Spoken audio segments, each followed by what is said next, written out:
பெண் 12ஆம் தேதி வீட்டை விட்டு வெளியேறி இருப்பதாக தெரிகிறது. 12ஆம் தேதி வெளியேறிய பிறகு அந்த பெண்ணுடைய குடும்பத்தினர் எழுத்துப்பூர்வமாக எந்த ஒரு புகாரும் கொடுக்காத நிலையிலும் கூட அவர்களுக்கு காவல்துறையில் இருக்கக்கூடிய செல்வாக்கை வைத்துக் கொண்டு பல்வேறு அருந்ததியர் குடியிருப்புகள் சோதனைக்குள்ளாக்கப்பட்டிருக்கின்றன. குறிப்பாக திருநெல்வேலி பாளையங்கோட்டை பகுதியில் இருக்கக்கூடிய 6 அருந்ததியர் குடியிருப்புகளுக்கு போலீஸ் சென்று அச்சுறுத்தியதாகலாம் வந்து சொல்லப்படும். வேறு யாருக்கும் தகவல் தெரிவிக்காத சூழ்நிலையில் காவல்துறைக்கு சொல்லப்பட்ட தகவல் எப்படி பெண் வீட்டாருக்கு போனதுங்கிறது ஒரு மிகப்பெரிய கேள்விக்குறி. ஏன்னா காவல்துறையினர் வந்து சேர்வதற்கும் பெண் வீட்டார் வந்து அந்த அலுவலகத்தை வந்து முற்றுகையிட்டு தாக்குவதற்கும் அதுல இருக்கக்கூடிய அந்த இணை பொருத்தத்தை நம்ம பார்க்க வேண்டியது. காவல்துறையில ஏற்கனவே சட்டம் ஒழுங்கு பிரிவு அந்த மாதிரி பல பிரிவுகள் இருக்கு. அது தனியாவே கட்ட பஞ்சாயத்து பிரிவுகள் கூட ஒண்ணு உருவாகலாம். அந்த காவல்துறை வந்து கொஞ்சம் வெக்கம் இல்லாம அதை பண்ணிடலாம். பல வழக்குகள்ல போன உடனே அவங்க வந்து பெண் வீட்டாருக்கு தகவல் தருது. குறிப்பா ஆதிக்க சாதியினராக இருந்தால் அவர்கள் வீட்டுக்கு தகவல் தந்து அவர்களை வரவழைத்து கவுன்சிலிங் என்ற பேர்ல அவங்களை தனியா கூப்பிட்டு பேரண்ட்ஸோட பெண்ணை வந்து பேச வைக்கிறது, அவங்களை அனுப்பி வைக்கிறதுங்கிறதா இருக்கு. சிபிஎம் கட்சிக்கு எதிராக கடந்த 14ஆம் தேதியிலிருந்து தொடர்ச்சியாக கட்டவிழ்த்து விடப்பட்டிருக்கூடிய வசவுகள், அவதூறுகள் இதையெல்லாம் வந்து எப்படி அலோப்படுது காவல்துறை? பகிரங்கமாக கம்யூனிஸ்ட் கட்சி ஆபீஸ்ல என்ன வந்து எத்தனை ரூம் இருக்குது, நாங்க கூட்டிட்டு வந்தா நீங்க ஏற்பாடு பண்ணுவீங்களா? சிபிஎம் சார்ந்த வாசகி ஒரு பதிவு இருக்கிறாங்க. அவங்களும் வந்து இது எங்களுடைய சாதிக்கு எதிரான போராட்டத்தில் ஒரு அங்கம் அப்படின்ற ஒரு கருத்தை ட்விட்டர்ல பதிவிட்டிருக்கிறாங்க. உடனடியாக நடிகை கஸ்தூரி அதுக்கு ஒரு கோட்வீட் பண்ணிருக்கிறாங்க. இது வந்து புரோக்கர் வேலை நீங்க பாக்குறது அப்படின்னு ஒரு கடுமையான சொல்ல பயன்படுத்தி இருக்காங்க. அப்படின்னா அவங்க சுப்ரீம் கோர்ட்டை தான் முதல்ல சொல்லணும், புரோக்கர் கோர்ட்டுன்னு சொல்லணும். அம்மாவுக்கு புரோக்கர்ன்ற ஒரு வார்த்தை தெரிஞ்ச வார்த்தை தான் பேச முடியும். அதனால அந்த அம்மா பேசிட்டு பல காதல் தம்பதிகள் எஸ்பி ஆபீஸ்ல போலீஸ் ஸ்டேஷன்லாம் போய் அடைக்கலம் கேட்கறாங்க. அவங்களே திருமணம் செய்து வைக்கிறாங்க. அப்ப எஸ்பி ஆபீஸ் எல்லாம் புரோக்கர் ஆபீஸா இருக்குதா? அந்த அம்மாவுக்கு ஏன் இந்த மாதிரியான வார்த்தைகள்லாம் எப்படி தெரிஞ்சு வச்சிருக்காங்கன்னு தெரியல எனக்கு. அது அவங்களுடைய கல்ச்சரோட சம்பந்தப்பட்டதா இருக்கலாம். பந்தல் ராஜா கைது செய்யப்பட்டிருக்கின்ற வெள்ளாள சாதி சங்க தலைவர் அதுக்கு பின்னாடி RSS இருக்கிறது அப்படின்ற ஒரு கருத்து நிலவுது. அது ஏற்கனவே சமூக ஊடகங்கள்லாம் வந்திருக்குது. அண்ணாமலையோட ஐடி பொறுப்பாளர் யாரோ ஒருத்தர் தான் வந்து அவரு கூட எல்லாம் இவர் இருந்ததா வந்து சொல்றாங்க. தமிழ்நாட்டில் நடக்கக்கூடிய எல்லா விதமான சாதிய அணிதிரட்சிகளுக்கு பிறகும், ஏனென்றால் இங்கு மதத்தின் பெயரால் தனக்கான ஒரு செல்வாக்கு தேடிக்கொள்ள முடியாத நிலையில் இந்தந்த வட்டாரங்களில் இருக்கக்கூடிய ஆதிக்க சாதியினரை உசுப்பேற்றி அவர்களுடைய ஆதரவாளர்களாக தங்களை நிலைநிறுத்திக் கொள்வதற்கு RSS வலதுசாரிகள் பல்வேறு விதமான சக்திகளை களமிறக்குகிறார். ட்ரைப்ஸ் பார்வையாளர்களுக்கு வணக்கம். சமீபத்தில் மார்க்சிஸ்ட் கம்யூனிஸ்ட் கட்சியின் நெல்லை மாவட்ட அலுவலகம் சாதி வெறியர்களால் தாக்கப்பட்டது. அதுக்கு உள்ள பூந்து வந்து அடிச்சாங்க. காரணம் என்னன்னா, ஒரு சாதி மறுப்பு திருமணத்தை அவர்கள் நடத்தி வைக்கிறார்கள் அப்படின்ற குற்றச்சாட்டின் அடிப்படையில் பெண் வீட்டார்கள் இந்த அராஜகத்தில் ஈடுபட்டார்கள். இதைத் தொடர்ந்து வெள்ளாளர் சங்க ஜாதி சங்கத்தை சார்ந்த நபர்கள் உள்ளிட்ட 13 பேரை தமிழ்நாடு காவல்துறை கைது செய்தது. இந்த சூழலில் இந்த சம்பவம் குறித்தும் இதனுடைய பின்னணி குறித்தும் நம்முடைய விவாதிப்பதற்காக தமிழ்நாடு முற்போக்கு எழுத்தாளர்கள் கலைஞர்கள் சங்கத்தின் மாநில பொதுச் செயலாளர் தோழர் ஆதவன் தீச்சன்யா அவர்கள் இணைந்துள்ளார். வாருங்கள், அவரோடு பேசலாம். தோழர் வணக்கம். வணக்கம். நெல்லை மாவட்ட அலுவலகம் தாக்கப்பட்டதற்கான காரணம் சாதி மறுப்பு திருமணம் செஞ்சு வைப்பதுதான் அப்படின்றது மிக முக்கியமான ஒரு குற்றச்சாட்டாக இருக்கிறது. எந்தெந்த சாதியை பல சாதி மறுப்பு திருமணங்கள் நடக்குது, ஒரு சில இடங்களில் ஆணவ படுகொலைகள் நடக்குது. இப்படி ஒரு சில இடங்களில் யார் அப்படி பண்ணி வைக்கிறாங்களோ அவங்கள தாக்குறாங்க. இந்த சாதி மறுப்பு திருமணத்தினுடைய பின்னணி என்ன? ஏன் வெள்ளாள சாதி சங்கத்தினர் இந்த அளவுக்கு வந்து தாக்க முற்படுறாங்க? இது ஒரு தனித்த பிரச்சனையா எனக்கு பார்க்க தோணல. ஏன்னா நாடு முழுவதும் சாதியை மறுத்து திருமணம் செய்து கொள்ள விரும்பக்கூடிய எந்த ஒரு பெண்ணும் அல்லது ஆணும் கடுமையான அச்சுறுத்தலுக்கு ஆளாக்கப்படுகிறார்கள் என்பதுதான் நம்ம பார்த்துக்கிட்டு இருக்க விஷயம். அப்படி ஒன்றும் இவங்க பயப்படுற மாதிரி அல்லது ரொம்ப பதற்றப்படக்கூடிய அளவிற்கு காதல் திருமணங்கள் அல்லது சாதி மறுப்பு திருமணங்கள் அப்படி ஒன்றும் அதிக அளவில் நடப்பதும் இல்லை. எப்போதாவது ஒன்று நடக்கிறது. அப்படி நடக்கக்கூடிய திருமணங்கள் அது குறிப்பாக அதில் மணப்பெண்ணோ அல்லது ஆணோ மணமகனோ ஒரு பட்டியல் சமூகத்தவராக இருக்கக்கூடிய பட்சத்தில் இது பிரச்சனைக்குள்ளாக்கப்படுகிறது. சட்டம் ஒழுங்கு சிக்கல் உட்பட எல்லாமே உருவாக்கப்படுகிறது. இதுதான் நம்ம பார்த்துக்கிட்டு இருக்கோம். இதுல பொறுத்த வரைக்கும் இப்போ நடந்திருக்கிற இந்த விஷயத்தை பொறுத்த வரைக்கும் மார்க்சிஸ்ட் கம்யூனிஸ்ட் கட்சி யாரையும் தேடி போய் நீங்கள் காதலித்துக் கொண்டு வாருங்கள், நாங்க உங்களுக்கு கல்யாணம் பண்ணி வைக்கிறோம்ன்றத ஒரு அதனுடைய வேலை அது அல்ல. எந்த ஒரு கட்சிக்கும் அந்த வேலை இல்லை. இது கடந்த காலத்துல திருமாவளவன் மேல அவர் வந்து நாடக காதல் போய் அவங்க வந்து இந்த குறிப்பிட்ட சாதியை சேர்ந்தவங்க எல்லாம் நீங்க போய் காதலிச்சு பெண்ணை கூட்டிட்டு வாங்க அப்படின்னு சொல்லி ட்ரைனிங் கொடுத்து அனுப்புறாருன்னு அவரு மேல ஒரு காலகட்டத்துல சொன்னாங்க. இப்போ நீங்க உத்தரப்பிரதேசம் போன்ற மாநிலங்கள்ல லவ் ஜிகாத் என்கிற பெயரில் இஸ்லாமிய இளைஞர்கள் இந்து பெண்களை அது குறிப்பாக வசதியான பெண்களை காதலிப்பதாக சொல்லி ஏமாற்றி அவர்களை கொண்டு வந்து மதமாற்றம் செய்து அது ஒரு லவ் ஜிகாத் அப்படிங்கிற ஒரு பேர்ல நடக்குதுன்னு சொல்லி சொன்னாங்க. இன்னும் அந்த மாநிலத்துல அந்த என்ன சொல்றது ரோமியோ ஸ்கோடா இன்னும் அது ஒரு ஸ்கோடெல்லாம் கூட வச்சு ஆமா இந்த மாதிரி யாராவது இருக்கிறவங்கள தடுக்கிறது அப்படிங்கிறது இதெல்லாம் நடந்துச்சு. இப்போ இந்த காதலர் தினத்தை ஒட்டி பிப்ரவரி 14 நீங்க பாத்தீங்கன்னா அப்ப கூட இதே மாதிரி சில மத அமைப்புகள் இந்த காதல் திருமணங்களுக்கு எதிராக நடக்கிறது. காதல் திருமணங்களுக்கு மட்டும் இல்ல, ஒரு ஆணும் பெண்ணும் சேர்ந்தாற் போல தெருவில் நடப்பது அல்லது ஒரு பூங்கா போன்ற பொது இடங்களில் இருப்பது, மால்களுக்கு போவது, இதெல்லாம் கூட அவங்களுக்கு வந்து ஒரு தவறான செய்கையாக அல்லது வரவு மீறின விஷயமாக அவங்க பாக்குறது. காதலருக்கு தினத்தன்னைக்கு நாய்க்கு கல்யாணம் பண்ணி வைக்கிறது, கழுதைக்கு கல்யாணம் பண்ணி வைக்கிறது அப்படின்லாம் கூட வந்து அவங்க இந்த காதல் திருமணங்களை அவமதிக்கக்கூடிய வகையில, கொச்சப்படுத்தக்கூடிய வகையில சில வேலைகள்லாம் செய்வாங்க. இப்போ அதெல்லாம் கூட நம்ம இந்த கடந்த காலத்துல கிண்டலும் கேலியுமா சொல்லியிருக்காங்க. சரி, அவங்கவுங்க பிள்ளைங்களுக்கு அவங்கவுங்க பண்ணி வைக்கிறாங்க, இதில் நம்ம ஏன் போய் தடுப்பானே அப்படின்ற மாதிரி நம்ம அதை கடந்து போயிருக்கிறோம். ஆனா ஒட்டுமொத்தமாக இப்படி ஒரு காதல் திருமணம் என்று வந்தால் அந்த காதல் திருமணத்தில் இருவரில் ஒருவர் ஒருவேளை பட்டியல் சமூகத்தவராக இருந்தால் அதை தடுக்கக்கூடிய ஒரு ஏற்பாடு என்பது தொடர்ச்சியாக இங்கு நடந்து கொண்டிருக்கிறது. அதனுடைய ஒரு நீட்சியாகத்தான் இந்த விஷயத்தை பார்க்கணும். சம்பந்தப்பட்ட இந்த பெண்ணும் ஆணும் அவர்கள் ஏற்கனவே 6 ஆண்டுகளாக காதலித்திருக்கிறார்கள். அந்த காதலினுடைய ஒரு தொடர்ச்சியில் அவர்கள் சேர்ந்து வாழ்வதற்காக, வாழ்வினராக தங்களை பதிவு செய்து கொள்வதற்காக திருமணம் செய்து கொள்ள முயற்சிக்கிறார்கள். அதற்கு குடும்பத்திலே எதிர்ப்பு வருகிறது. ஆகவே அவர்கள் வேறு வழி இல்லாமல் வீட்டை விட்டு வெளியேறி வருகிறார்கள். அவ்வாறு வருகிற போது அதற்கு கடுமையான அச்சுறுத்தல் வருகிறது. அந்த பெண் 12ஆம் தேதி வீட்டை விட்டு வெளியேறி இருப்பதாக தெரிகிறது. 12ஆம் தேதி வெளியேறிய பிறகு அந்த பெண்ணுடைய குடும்பத்தினர் எழுத்துப்பூர்வமாக எந்த ஒரு புகாரும் கொடுக்காத நிலையிலும் கூட அவர்களது காவல்துறையில் இருக்கக்கூடிய செல்வாக்கை வைத்துக் கொண்டு பல்வேறு அருந்ததியர் குடியிருப்புகள் சோதனைக்குள்ளாக்கப்பட்டிருக்கின்றன. குறிப்பாக திருநெல்வேலி பாளையங்கோட்டை பகுதியில் இருக்கக்கூடிய 6 அருந்ததியர் குடியிருப்புகளுக்கு போலீஸ் சென்று பெண்ணை தேடி விசாரித்து வந்ததாக, அச்சுறுத்தியதாகலாம் வந்து சொல்லப்படுது. அப்போ இது கம்ப்ளைண்டே இல்லாம, எழுத்துப்பூர்வமா எந்த ஒரு கம்ப்ளைண்ட்டுமே இல்லாம பெண் வீட்டாருடைய செல்வாக்கின் காரணமாகவே பல்வேறு பகுதிகளுக்கு போய் விசாரணை எல்லாம் போலீஸ் பண்ணிருக்கு. அந்த மாதிரியான ஒரு சூழல்ல தான் எங்கேயாவது போய் ஒரு அடைக்கலம் தேடணுமே அப்படிங்கிற முறையில இது ஏதாவது ஒரு சமூக அக்கறை உள்ளவர்கள் மத்தியில ஒரு மனித உரிமை பாதுகாப்பு. ஏன் இந்த இடத்துல நான் மனித உரிமை பாதுகாப்புன்னு சொல்றேன்னா, அவங்க 2 பேருமே ஒரு திருமண வயதை எட்டியவர்கள். திருமண வயதை எட்டிய அவர்கள் தாங்கள் விரும்பக்கூடிய ஒருவரை வாழ்க்கை துணையாக ஏற்றுக்கொள்வதில் அல்லது திருமணம் செய்து கொண்டு வாழ்வதில் யார் ஒருவரும் தலையிடுவதற்கு உரிமை இல்லை என்று உச்சநீதிமன்றம் பல்வேறு தீர்ப்புகளில் உறுதிப்படுத்தியிருக்கிறது. அது லதா சிங் வழக்கில் ஆகட்டும் அல்லது பல்வேறு வழக்குகள்ல தொடர்ந்து உறுதிப்படுத்தப்பட்ட ஒரு விஷயம். ஆகவே அவர்கள் வந்து நீங்க எங்க குழந்தை, எங்க பொண்ணு, எங்க பையன் அப்படின்னு சொல்லி பெற்றோர்கள் மீண்டும் மீண்டும் அவர்களுடைய திருமணம் சார்ந்த விஷயத்தில் உரிமை கோரிக்கொண்டு தலையிடக்கூடாது. அல்லது ஒரு சமூகம், ஒரு சமூக குழு, அது ஜாதியாக இருக்கலாம் அல்லது குலம், கோத்திரம் என்று பல்வேறு பெயர்கள்ல இந்த மாதிரி தலையிடக்கூடிய சூழல் இருக்குது. அந்த காப் பஞ்சாயத்து என்று சொல்வதை போல எல்லாம் தலையிடுறதுக்கான ஒரு சூழல் இருக்கு. இந்த மாதிரியான குறுக்கீடுகள், அச்சுறுத்தல்கள் இல்லாமல் அவர்கள் விரும்பிய வண்ணம் சேர்ந்து வாழ்வதற்கு உத்தரவாதம் செய்யப்படுத்தப்பட்டிருக்கு.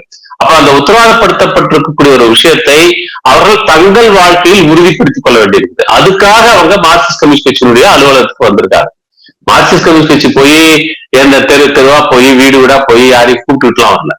இது அந்த பாதிக்கப்பட்ட அந்த பெண்ணும் ஆணும் அவர்கள் தங்களுடைய சேர்ந்து வாழ வேண்டும் என்கிற அந்த விருப்பத்தை நிறைவேற்றிக் கொள்வதற்கு அச்சுறுத்தல் வந்த போது அந்த அச்சுறுத்தலிருந்து தப்பிப்பதற்காக ஒரு ஆதரவை தேடித்தான் அங்கு வந்திருக்கிறார்கள். அப்படி வந்தவர்களை நியாயமாக ஒரு சமூகத்தில் அக்கறை உள்ள, ஒரு சமூக மாற்றத்தில் அக்கறை உள்ள, சாதி மத பேதங்கள் ஒழிய வேண்டும் என்று விரும்புகிற சமத்துவம் நிலவ வேண்டும் என்று விரும்புகிற ஒரு இயக்கம் என்கிற அடிப்படையில் அவ்வாறு வந்தவர்களை பொறுப்புணர்ச்சியோடு அவர்களை பாதுகாத்து அவர்களுடைய விருப்பத்தை நிறைவேற்றி கொடுப்பது என்பது இயல்பாகவே நடக்கக்கூடிய ஒண்ணுதான். அப்ப அந்த அடிப்படையில தான் சிபிஎம் கட்சி தோழர்கள் அங்க கட்சி அலுவலகத்துக்கு வந்தவங்கள அவங்க பாதுகாத்திருக்காங்க.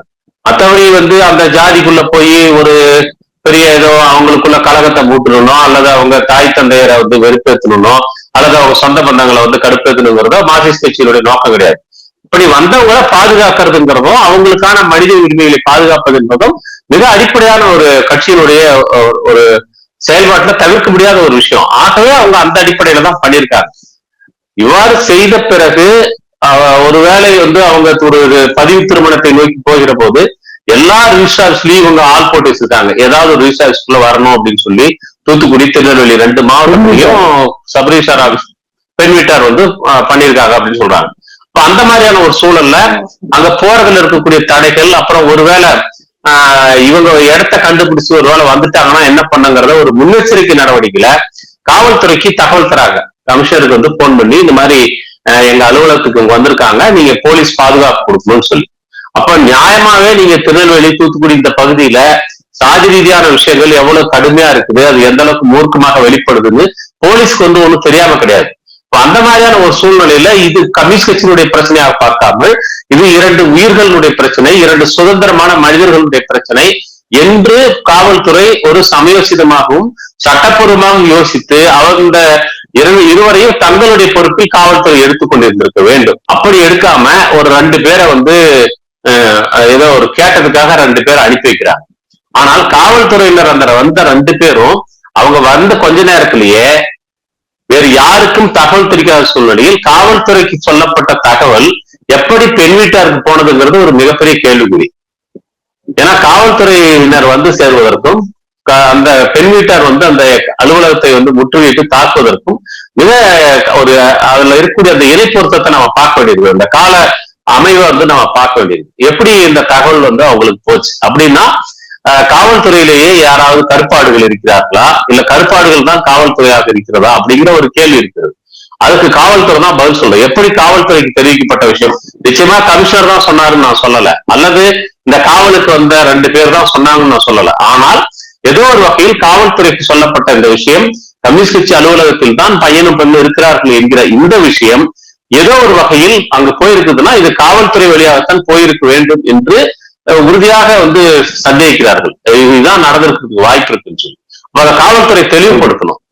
இயல்பாகவே அது போக இவ்வாறு ஒரு தாக்குதலுக்கு அவங்க வந்துட்டாங்க, அலுவலகத்தை நுழைஞ்சு தாக்குறாங்கன்னா இது காவல்துறை எதிர்பார்த்திருக்க வேணாவா? இப்படி ஒரு விஷயம் நடக்குதுன்னா அதுக்கு அங்க எதிர்பார்த்து உண்மையில் அவங்க என்ன பண்ணிருக்கணும், எஸ்பி ஆபீஸ்ல கொண்டு போய் வச்சிருக்கணும். அப்ப என்ன எஸ்பி ஆபீஸ் தாக்கிடுவாங்களா? அவங்க தாக்குவாங்க. ஏன்னா சாதி வெறிங்கிறது இந்தியாவில் இருக்கக்கூடிய அரசியல் சாசனம், உச்ச நீதிமன்றத்தினுடைய தீர்ப்பு, உயர் நீதிமன்றத்துடைய தீர்ப்பு, காவல்துறையுடைய எச்சரிக்கை எல்லாத்துக்கும் மேலதான் சாதியவாதிகள் தாங்க பெருசுன்னு நினைச்சுக்கிட்டு இருக்காங்க. ஏன் நினைக்கிறாங்கன்னா இந்த சட்டத்தின் ஆட்சி நிலைநிறுத்தப்படாது என்கிற ஒரு அசாத்தியமான அவங்களுக்கு ஒரு அசட்டு நம்பிக்கை இருக்கு. அதன் காரணமா அவங்க எல்லாத்தோட தாங்கள் தான் பெரியவங்கன்னு நினைக்கிறாங்க. இதுல இருந்து வர்றதுதான் அது. அப்ப காவல்துறை ஒரு போதுமான அளவுக்கு அந்த போர்ஸ் அனுப்பியிருக்கணும். அனுப்பி அந்த மாதிரியான ஒரு அவங்க கலவரம் செய்யும் போது அவர்களை தடுத்து நிறுத்தி அங்கு அந்த கட்சி அலுவலகத்தை பாதுகாத்திருக்க வேண்டும். நியாயமாக காவல்துறை செய்திருக்க வேண்டிய வேலையை அவர்கள் செய்திருக்கிறார்கள். இயல்பாகவே காதல் திருமணம் செய்து கொள்ள விரும்பக்கூடியவர்கள், சாதி மறுப்பு திருமணம் செய்து கொள்ள விரும்புகிறவர்கள். இதுல கேள்வி என்னன்னா, இப்ப கட்சி ஆபீஸுக்கு நோக்கி வர்றாங்க, வெறுமனே அந்த பெண் வீட்டார் மட்டும் வந்தாங்களா, இல்ல அந்த வெள்ளாளர் சாதி சங்கத்தை சார்ந்த பந்தல் ராஜா அப்படின்றவரும் கைது செய்யப்பட்டிருக்கிறாரு, அவரும் சேர்ந்து வந்தாங்களா? அங்க கம்யூனிஸ்ட் கட்சி தோழர்கள் மீது தாக்குதல் நடத்தப்பட்டதா, இல்ல வெறும் கட்சி ஆபீஸ் மட்டும் உடைக்கப்பட்டதா? இல்ல, கட்சி தோழர்கள் உள்ள இருந்திருக்காங்க, கட்சி தோழர்கள் தாக்கப்பட்டிருக்காங்க, அலுவலகம் அடிச்சு நொறுக்கப்பட்டிருக்கு. இது வெறும் குடும்பத்தினர் மட்டுமல்ல, அந்த சாதி சங்க தலைவர்களும் எல்லாருமே அதுல சம்பந்தப்பட்டிருக்கிறாங்க. இது ஒரு திட்டமிட்ட தாக்குதல் தான். அங்க இருக்கிறாங்கன்ற தகவல் உறுதிப்படுத்தி கொண்டுதான், தகவலை உறுதிப்படுத்திட்டு தான் அவங்க வர்றாங்க. முதலில் பெண்களை அனுப்புகிறார்கள். பிறகு பெண்கள் பேசிக் கொண்டிருக்கும் போதே, பெண்கள் இயல்பாக ஒரு ஆதங்கத்துல பேசும்போது அவங்க தாங்கள் வளர்த்த பெண், தங்களுடைய பிள்ளை காணாம போச்சுங்கிற ஒரு பரிதவிப்பு கூட இருக்கலாம். அல்லது அவங்களுக்கு இந்த சாதிய விட்டு சாதி போனா நம்மள வந்து மானங்கட்ட குடும்பம்னு சொல்லிடுவாங்களேன்ற ஒரு அச்சம் இருக்கலாம். சமூகத்தை எதிர்கொள்றது எப்படிங்கிற அல்லது சொந்த பந்தத்தை எதிர்கொள்றது, சாதி சனத்தை எதிர்கொள்றதுல இருக்கக்கூடிய பல்வேறு விதமான மன கிளேசங்கள்லாம் இருக்கலாம். அதனால அந்த பெண்கள் வந்து இயல்பா கேட்கும் போது அவங்களுக்கு பொறுமையா பதில் சொல்லிட்டு இருக்காங்க தோழர்கள். ஆனா இந்த சந்தர்ப்பத்தை பயன்படுத்தி கொண்டு இந்த சாதி சங்க ஆட்கள் அலுவலகத்தினுடைய வளாகத்தை எல்லாம் எகிரி குதிச்சு அவங்க ஆயுதங்களை பயன்படுத்தி அலுவலகத்தை அடிச்சு உடைச்சிருக்காங்க. அதே மாதிரி தாக்குதலும் செஞ்சிருக்காங்க. இது இந்த மாதிரியான ஒரு ஆத்திரமூட்டல் நடவடிக்கைங்கிறது கம்யூனிஸ்ட் கட்சி தரப்புல இருந்து வரல. அவங்க யார் என்னன்னே தெரியலனா கூட 2 பேர் உயிருக்கு ஆபத்துங்கிற முறையில ஓடி வந்திருந்தாங்கன்னா நிச்சயமா கம்யூனிஸ்ட் கட்சி அலுவலகம் எந்த அலுவலகத்துக்கு வந்திருந்தாலும் கூட அதைத்தான் செஞ்சிருக்கோம். இத வந்து எப்படி வந்து தங்களுடைய சாதிக்கு எதிராக கம்யூனிஸ்ட் கட்சி நடந்துச்சு அப்படின்னு சொல்லி அவங்க கருதுறாங்கன்னு தெரியல. அந்த தம்பதிகள் வந்து கம்யூனிஸ்ட் கட்சி அலுவலகத்திற்கு உள்ளதான் இருந்தாங்களா, இல்ல வேற எங்கேயாவது வைக்கப்பட்டிருந்தாங்களா? எப்படி கம்யூனிஸ்ட் கட்சி அலுவலகத்துக்காரங்க காப்பாத்துறாங்கன்ற நோக்கத்துல வந்து அடிச்சாங்களா? இல்ல அவங்க என்ன நினைக்கிறாங்கன்னா அது இங்கதான் இருக்கணும், இங்க இருக்கிறவங்களை வந்து நியாயமா என்ன பண்ணிருக்கணும், எங்க கிட்ட கூட்டு ஒப்படைச்சிருக்கணும், ஒப்படைக்காம இவங்க ஏன் அவங்கள பாதுகாத்தாங்க அப்படிங்கிறது அவங்களுடைய வாதம். நான் அததான் சொல்றேன். நியாயமா வந்து பார்த்தா இது இந்த மாதிரியாக வெளியில வரக்கூடியவர்கள் இல்ல இப்படி வெளியில வரக்கூடியவங்க நியாயமா ஒரு போலீஸ் ஸ்டேஷனுக்கோ அல்லது எஸ்பி ஆபீஸுக்கோ தான் நேரா போவாங்க. அப்படி போனாங்கன்னா அவங்க வந்து அப்போ கல்யாணம் பண்ணி வைக்கிறதெல்லாம் அங்க நடக்குது. அப்ப என்ன இவங்களுடைய நிலைப்பாடுன்னு நான் கேட்கிறேன். அப்போ கம்யூனிஸ்ட் கட்சிங்கிறது வந்து இவங்க போய் தாக்கலாம் அப்படிங்கிற மாதிரி அதை ஒரு எளிதான இலக்கு அப்படிங்கிற மாதிரி அவங்க லகுவான இலக்குன்ற மாதிரி நினைச்சிருக்கலாம்.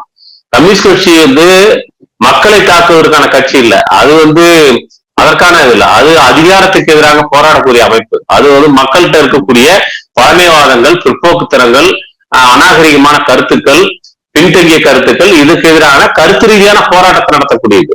அது மேல இவங்க வந்து தாக்குதல் நடத்திட்டு அதை நியாயப்படுத்துறது ஏற்க முடியாது. பல வழக்குகளை பார்க்கும் பொழுது இப்படி நீங்க குறிப்பிட்ட மாதிரி காவல்துறை கிட்ட தங்கம் கேட்டு போனாலும் உடனடியா அவங்களுடைய பெற்றோர்கள்ட்ட தகவல் சொல்லி அங்க காவல் நிலையத்திலேயே கட்ட பஞ்சாயத்து பண்ற ஒரு வழக்கமும் இருக்குது இல்லையா? உண்மைதான். காவல்துறையில ஏற்கனவே சட்டம் ஒழுங்கு பிரிவு அந்த மாதிரி பல பிரிவுகள் இருக்குது. அது தனியாவே கட்ட பஞ்சாயத்து பிரிவுகள் கூட ஒண்ணு உருவாகலாம். அந்த காவல்துறை வந்து கொஞ்சம் வெக்கம் இல்லாம அதை பண்ணிடலாம். ஏன்னா பல வழக்குகள்ல போன உடனே அவங்க வந்து பெண் வீட்டாருக்கு தகவல் தருது. குறிப்பா ஆதிக்க சாதியினராக இருந்தால் அவர்கள் வீட்டுக்கு தகவல் தந்து அவர்களை வரவழைத்து அவங்க கிட்ட கவுன்சிலிங் என்ற பேர்ல அவங்கள தனியா கூப்பிட்டு பேரண்ட்ஸோட பெண்ணை வந்து பேச வைக்கிறது, அவங்களை அனுப்பி வைக்கிறதுங்கிறதா இருக்கு. இப்போ காவல்துறைங்கிறது சாதிகளுக்கு உட்பட்டு செல்வாக்கான சாதிகளுக்கு கட்டுப்பட்டு நடக்கக்கூடியதா அல்லது சட்டத்தின் ஆட்சியை நிலைநிறுத்துவதா? எது அதுக்கு முதன்மையான வேலை அப்படின்னா சட்டத்தின் ஆட்சியை நிலைநிறுத்துவதுதான்.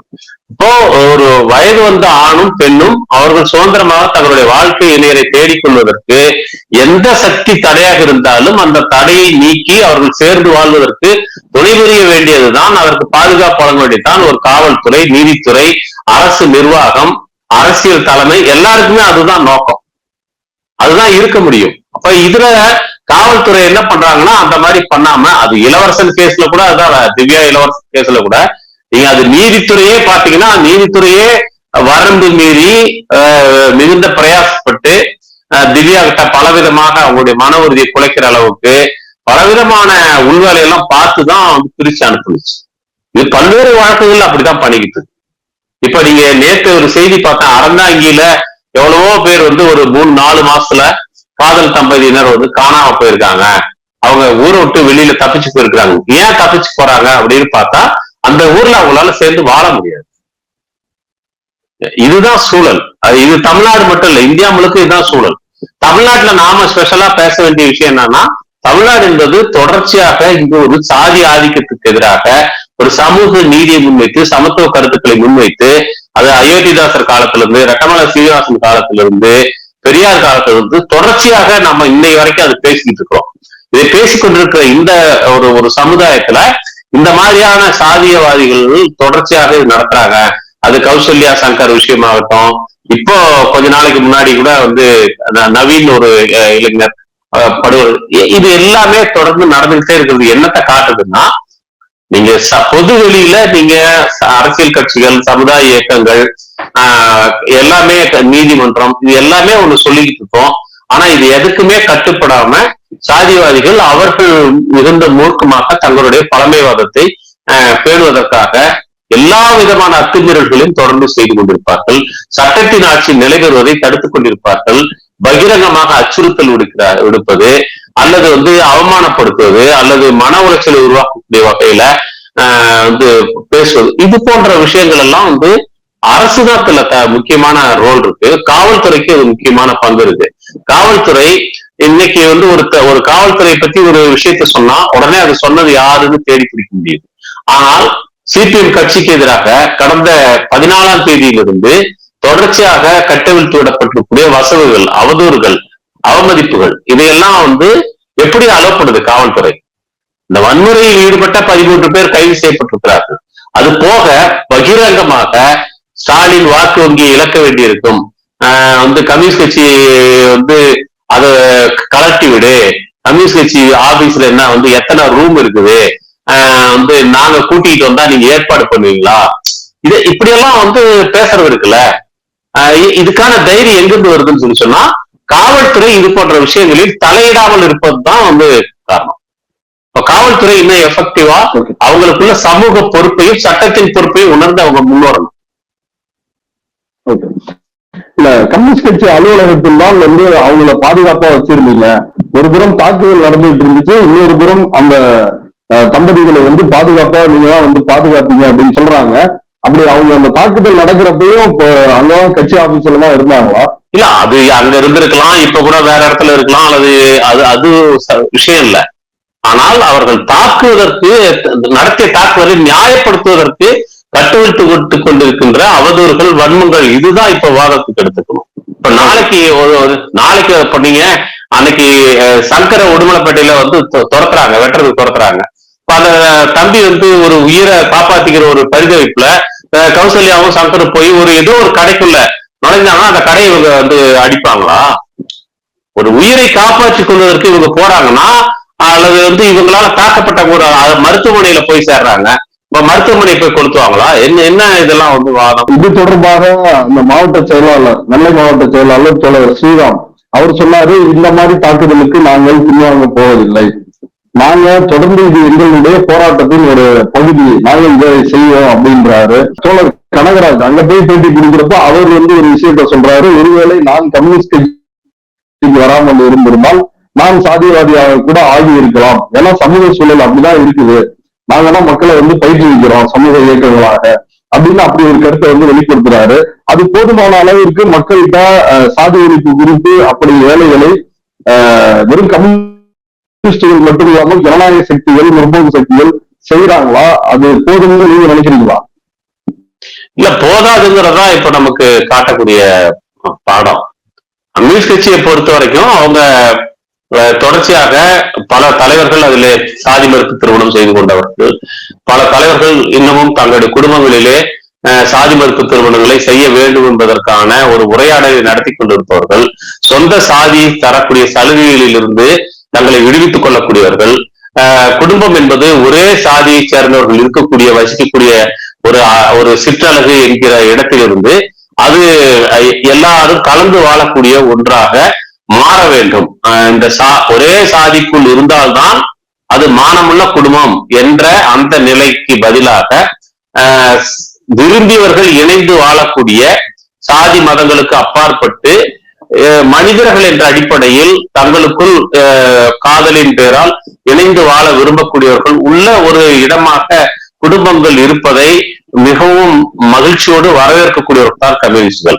அந்த வகையில் கம்யூனிஸ்டுகளின் குடும்பம் மானங்கட்ட குடும்பம் என்று சாதியவாதிகளால் அழைக்கப்பட்டால் நாங்கள் பெருமையோடு சொல்வோம், எங்களுடைய குடும்பம் நீங்கள் சொல்லக்கூடிய அடிப்படையில் மானமுள்ள குடும்பமாக இருக்க வேண்டியதில்லை, அது மானங்கட்ட குடும்பமாக இருப்பதிலே நாங்கள் மிக்க மகிழ்ச்சியோடு அறிவிக்கிறோம். ஒன்று. இரண்டாவது, இது ஒரு கம்யூனிஸ்ட் கட்சி மட்டும் செய்யக்கூடிய வேலை அல்ல.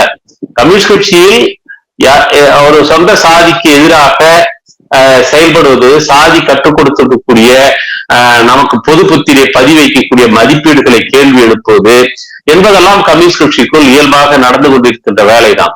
ஆனாலும் இதன் காரணமாகவே நாம் கம்யூனிஸ்ட் கட்சியில் இருக்கிறவர்கள் சொந்த சாதி கற்றுக் கொடுத்த விஷயங்கள் எல்லாவற்றிலிருந்து முழுமையாக விடுபட்டு விட்டார்கள் என்று அர்த்தமில்லை. அதே நேரத்தில் ஒரு கம்யூனிஸ்ட் ஒருபோதும் சாதிவாதியாக இருக்க முடியாது. கம்யூனிஸ்டுகள் தலித் கம்யூனிஸ்ட், பார்ப்பன communist, Chettiar communist, Naidu communist என்றெல்லாம் இருக்க முடியாது. கம்யூனிஸ்ட் என்றால் கம்யூனிஸ்ட் தான். அவர் கம்யூனிஸ்ட் என்பவர் சாதி மத பேதங்களுக்கு அப்பாற்பட்டவர். அந்த அடிப்படையில அவங்க தங்களுடைய வாழ்க்கை துணையை தேர்ந்தெடுப்பது, தங்கள் குடும்பத்திலே சாதி மறுப்பு திருமணங்களை ஊக்குவிப்பது, அதற்கான உரையாடுகளை தொடர்ந்து மேற்கொள்வது, இதெல்லாம் நடந்து கொண்டுதான் இருக்கிறது. அந்த வகையில கம்யூனிஸ்ட் கட்சி அலுவலகம் நீங்க எத்தனை ஆபீஸ உடைச்சாலும் சரி, அந்த உடைக்கப்பட்ட சிதிலங்கள் மீது நின்று கூட எங்களை தேடி ஒரு தம்பதியர் வந்தார், அவர்களுக்கு நாங்க ஒரு செங்கலுக்கடியிலாவது அவங்களை பாதுகாத்து நாங்க கொண்டு போய் கல்யாணம் பண்ணி தான் வைப்போம். இறுதியாக இன்னொரு கேள்வி. வாசுகி, சிபிஎம்ஐ சார்ந்த வாசுகி ஒரு பதிவிட்டிருக்கிறாங்க.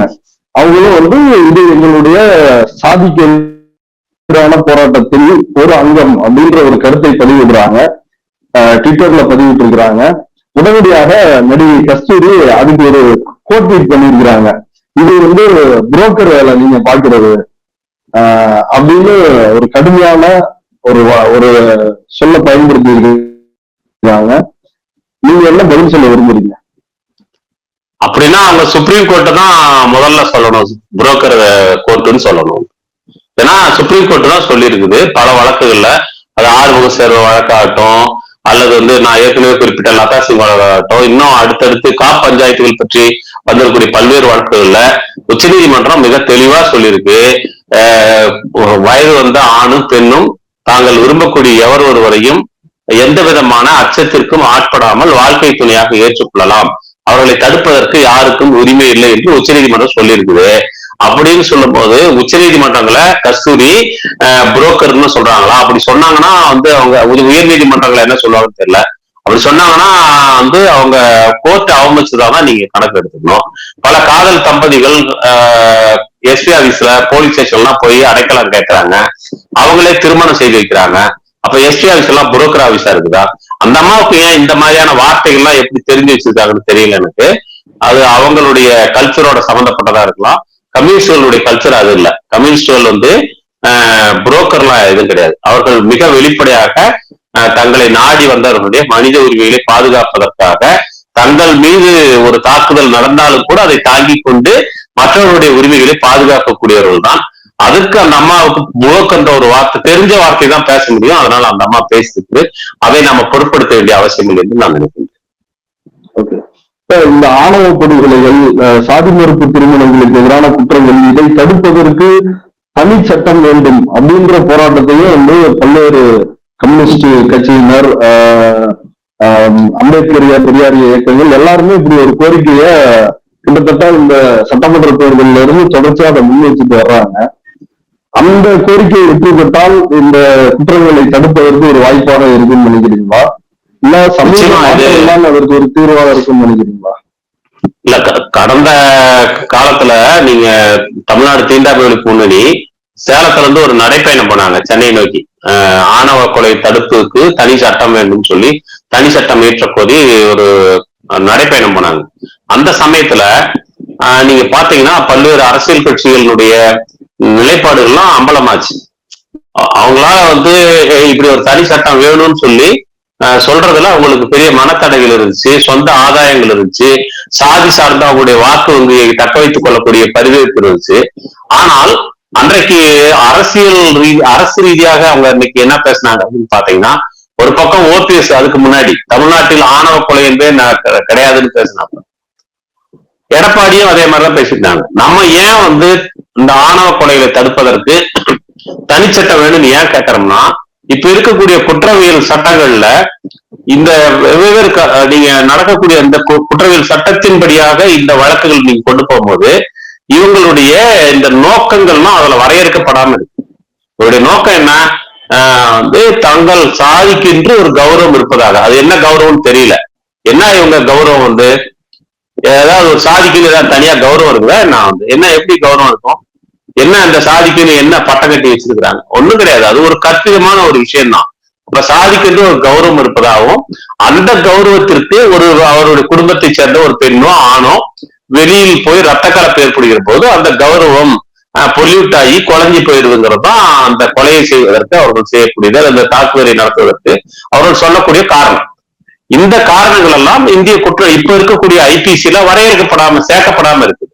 அப்புறம் ஊரே கூடி கொள்றது, சொந்தக்காரங்க எல்லாம் சேர்ந்து கொள்றது, இது எல்லாத்தையுமே வெறும் கொலை, ஒரு மற்ற கொலைகளை போல இதை கருதக்கூடாது என்ற ஒரு புதிய வரையறை வைக்க வேண்டியிருக்கிறது. பெரும்பாலான இந்த ஆணவ கொலைகள் எதுக்காக நடக்குதுன்னா, ஒண்ணு சொந்தத்திலேயே கல்யாணம் பண்ணி வைக்கிறத மறுக்கிறதுக்குனால நடக்குது, அல்லது சொந்த சாதிக்குள் அல்லாமல் வெளியில வேற சாதி பண்ணும் போது நடக்குது, அல்லது இந்த சொந்த சாதியில் செய்து வைத்த திருமணங்களை ஏற்றுக்கொள்ள முடியாமல் ஒரு கட்டத்தில் விவாகரத்து போன்ற விஷயங்களுக்கு முயற்சிக்கிற போது நடக்கிறது. இப்படி கணக்கு போட்ட பாத்தீங்கன்னா ஒரு 6-7 காரணங்கள் இருக்குது. இந்த காரணங்கள் எல்லாவற்றுக்குமே பின்புலமாக குடும்ப மானம் என்கிற பெயரில் இவர்கள் உயர்த்தி பிடிக்கக்கூடிய சாதி மானம் தான் இருக்கிறது. அந்த சாதிங்கிற ஒரு விஷயம் அதுக்கான ஒரு கௌரவம் இருப்பதாக கருதி கொண்டு அதை காப்பாற்றுவதற்குத்தான் இந்த கொலைகள் நடத்தப்படுகிறது. அப்போ இதை தனியாக வரையறுத்து எதெல்லாம் சாதி ஆணவத்திற்காக செய்யக்கூடிய கொலைகள் அல்லது வன்முறைகள், வன்கொடுமைகள் என்று தனியாக வரையறுக்க வேண்டியிருக்கிறது. அப்படி வரையறுத்தால்தான் நீங்க இது ஓரளவுக்கு ஒரு கட்டுக்குள்ள கொண்டு வர முடியும். இந்தியாவை பொறுத்த வரைக்கும் ராஜஸ்தான்ல இப்படி ஒரு சட்டம் கொண்டு வரப்பட்டிருக்கு. அது ஒரு முன்மாதிரியான சட்டம் தான். அதை அமுல்படுத்துவதில் ரொம்ப பிரச்சனையா இருக்கலாம், ஆனால் அது முன்மாதிரியான சட்டம் தான். இப்ப கூட நீங்க பாருங்க, நீங்க கல்விக்கூடங்களில் இருக்கக்கூடிய சாதிய பாகுபாடுகள், வன்கொடுமைகள் சார்ந்து நீதியரசர் சந்திர அவர்கள் தலைமையிலான ஒரு நபர் ஆணையம் தன்னுடைய பரிந்துரையை நேற்று அரசிடம் கொடுத்திருக்கிறார். அதை நீங்க படிச்சீங்கன்னா, அந்த பரிந்துரைகளை படிச்சீங்கன்னா ரொம்ப முக்கியமாக ஒரு குழந்தை பருவத்திலிருந்தே எப்படி ஒரு குடிமகளை சாதியற்றவராக அல்லது இந்த சாதிய சமூகத்திற்குள்ளேயே கூட ஒரு மற்ற சாதியினருடன் கலந்து சகஜமாக இணங்கி வாழக்கூடிய ஒரு குடிமக்களை உருவாக்குவது பற்றிய ஒரு அக்கறையும் ஒரு முனைப்பும் அதுல இருக்கிறத நீங்க பார்க்கலாம். கல்வி வளாகத்தில் சாதிய செயல்பாடுகள் இல்லாத ஒரு தன்மையை உருவாக்குவதற்கு மாணவர்கள், பெற்றோர்கள், ஆசிரியர்கள், அரசு, சமூகம் எல்லாம் சேர்ந்து மேற்கொள்ள வேண்டிய ஒரு கூட்டு பொறுப்பை அந்த பரிந்துரை சொல்லுகிறது. இப்ப ஏன் நம்ம சொல்றோம் இது கல்வித்துறை சார்ந்து ஏற்கனவே இருக்கிற ஜீவோ போதாதா அப்படின்னா போதாது. இப்ப தனியாக அதற்கென்று நாம சில ஏற்பாடுகள் செய்வதை போல இந்த ஆணவ கொலை சார்ந்தும் நாம் தனியாக நமக்கு சட்டம் தேவை. ஆணவ கொலை என்கிற வரம்புக்குள் என்னென்ன வகையான குற்றங்கள் எல்லாம் அதற்குள் வரும் என்று அது வெர்பலா இருக்கிறதுல இருந்து பிசிக்கல் அட்டாக் வரைக்கும் எப்படி அது அந்த குற்றங்களாக கருதப்பட வேண்டும் என்பதற்கான தனி சட்டங்கள் வகுக்கப்பட வேண்டும். இதுல எந்த மனத்தடையும் இல்லாமல் ஒரு துரிதமாக தமிழ்நாடு அரசாங்கம் இதற்கு முன்வர வேண்டும் அப்படிங்கிறதுதான் இது.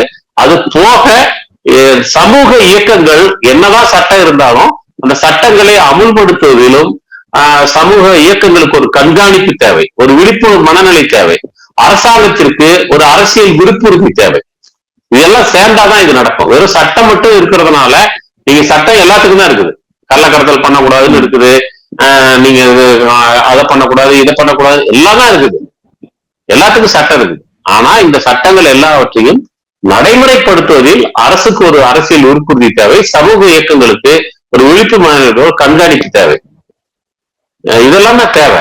ஒரு ராமதாசால அனைத்து சமுதாய பேரவைன்னு சொல்லி ஆரம்பிச்சு வச்ச விஷம் இன்னைக்கு எல்லா இடத்துக்கும் பரவ முடியுதுன்னா ஒரு ராமதாசோட பன்மடங்கு அதிகாரம் உள்ள ஒரு அரசு நினைத்தால் நிச்சயமாக ராமதாஸ் வச்ச அந்த விஷத்தை முறிக்கக்கூடிய பல வேலைகளை செய்ய முடியும்னு நினைக்கிறேன். இந்த பந்தல் ராஜா கைது செய்யப்பட்டிருக்கின்ற எல்லா சாதி சங்க தலைவர், அவருக்கு பின்னாடி RSS இருக்கிறது அப்படின்ற ஒரு கருத்து நிலவுது. அது ஏற்கனவே சமூக ஊடகங்கள்லாம் வந்திருக்குது. அண்ணாமலையோட ஐடி பொறுப்பாளர் யாரோ ஒருத்தர் தான் அவரு கூட எல்லாம் இவர் இருந்ததா சொல்றாங்க. இருக்கும் தமிழ்நாட்டில் நடக்கக்கூடிய எல்லா விதமான சாதிய அடித்திரட்சிகளுக்கு பிறகும். ஏனென்றால் இங்கு மதத்தின் பெயரால் தனக்கான ஒரு செல்வாக்கு தேடிக்கொள்ள முடியாத நிலையில் அந்தந்த வட்டாரங்களில் இருக்கக்கூடிய ஆதிக்க சாதியினரை உசுப்பேற்றி அவர்களுடைய ஆதரவாளர்களாக தங்களை நிலைநிறுத்திக் கொள்வதற்கு RSS வலதுசாரிகள் பல்வேறு விதமான சக்திகளை களமிறக்குகிறார்கள். அவங்க எல்லாருமே ஒரு குறைந்த ஒரு குறைவான காலத்திற்கு அவங்களுடைய சொந்த சாதியினுடைய நலன்கள், ஜனநாயக கோரிக்கைகளை பற்றி பேசுகிறார்கள். பிறகு அப்படியே கொஞ்சம் பாத்தீங்கன்னா படிப்படியாக அவர்கள் வெளிப்படையாக தங்களை சங் பரிவாரத்தினுடைய அடியாட்களாக அறிவித்துக் கொள்வதில் பெருமையோடு முன்வருகிறார்கள். தங்களை தாங்களே அம்பலப்படுத்திக் கொள்கிறார்கள். அதனால இதுக்கெல்லாம் சாத்தியம் இருக்குது. அது ஏற்கனவே சில ஊடகங்கள் அதை பேசவும் செஞ்சிருக்காங்க. இந்த பிரச்சனையில் முழுக்க என்ன நடந்தது, இதனுடைய பின்னணி என்ன, சாதி ஆணவ படுகொலைகளை எப்படி தடுப்பது, இப்படி பல்வேறு விஷயங்கள் குறித்து எங்களோடு உங்களுடைய நேரத்தை செலவிட்டு கருத்துக்களை பகிர்ந்ததற்கு மிக்க நன்றி சொல்லலாம். நன்றி சொல்ல.